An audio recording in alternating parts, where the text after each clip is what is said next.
நம்ம தண்டுக்கீரை வச்சு சூப்பரான டேஸ்ட்டில் தண்டுக்கீரை சாம்பார் ரெசிபி தான் பார்க்க போகிறோம்.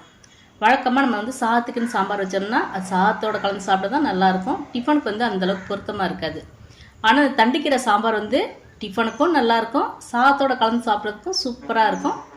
இந்த கீரை சாம்பார் தயார் பண்ணுறதுக்கு வழக்கம் போல் நான் நம்மளோட மாடி தோட்டத்தை தண்டுக்கீரை பறிச்சுட்டு வந்திருக்கேன்.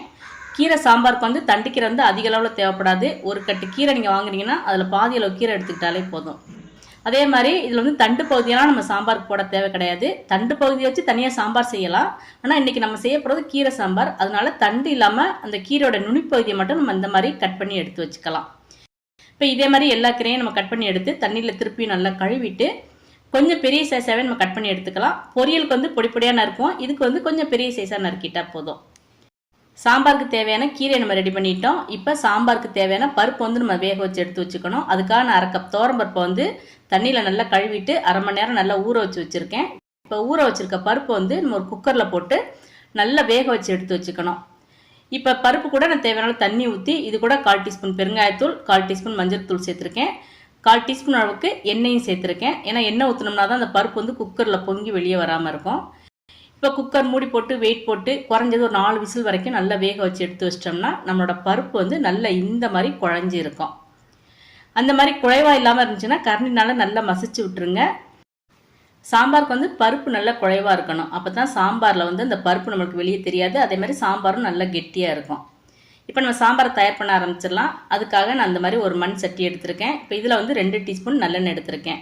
எண்ணெய் நல்லா சூடானதுக்கப்புறம் 1/2 டீஸ்பூன் கடுகு, 1/2 டீஸ்பூன் உளுந்தம்பருப்பு சேர்த்தாச்சு. கடுகு நல்லா பொரிஞ்ச உடனே 1/2 டீஸ்பூன் ஜீரகமும் சேர்த்தாச்சு.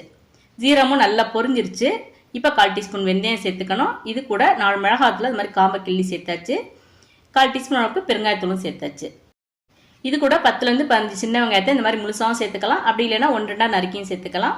2 பச்சை மிளகாயை நறுக்கி சேர்த்துக்கலாம். வாசத்துக்கு கொஞ்சமாக கருவேப்பிலையும் சேர்த்துக்கணும்.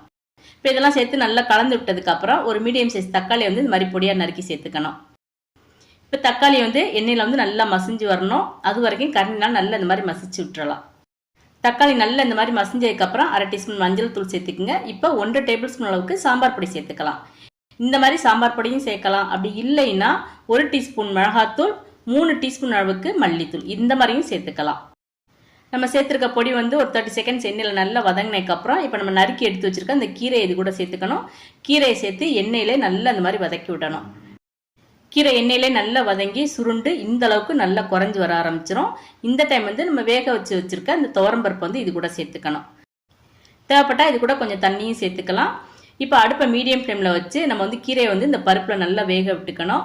கீரை ஏற்கனவே நல்லா வெந்து வந்ததுனால வேகிறதுக்கு ரொம்ப நேரம் எடுத்துக்காது. ஒரு 2 நிமிஷம் நல்லா வெந்தால் போதும்.